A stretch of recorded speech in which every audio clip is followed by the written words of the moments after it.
I was living in New York City, and I was heading to a fabulous party in the Lower East Side. My taxi got stuck in traffic a couple of blocks away from the party that I was going to. And I glanced out the window, and there was this homeless woman rooting through the trash. And to most people passing by, she just looked like a homeless woman. But when I really stared at her, I realized it was my mother.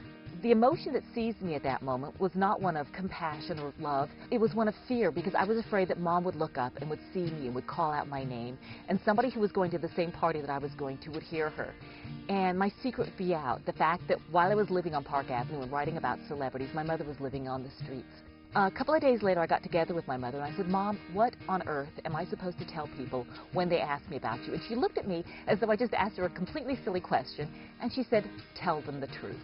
To me, that seemed almost impossible. How could I ever explain to people why my mother, who's an intelligent, resourceful woman, was living on the streets, but moreover, what kind of monster am I that I would let her live like that while I was living in luxury? I was completely convinced that once my story was known, I was going to lose all my friends, I was going to lose my job, and I was going to lose whatever little meager standing I'd carved out for myself in this world. I'm happy to say I have never been so wrong about anything in my life. This is one thing I wanted to say from New York. Jeannette was real sweet. She took me up and we got all my paintings out of storage I had up where I had kept them.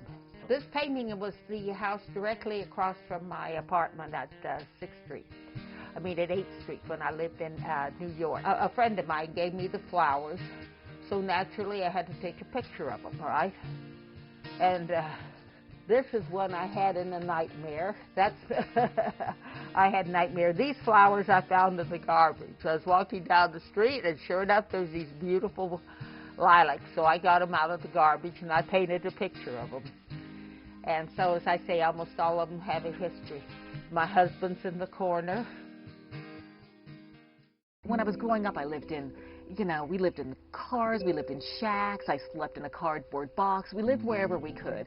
But Dad said all of this running around was just temporary.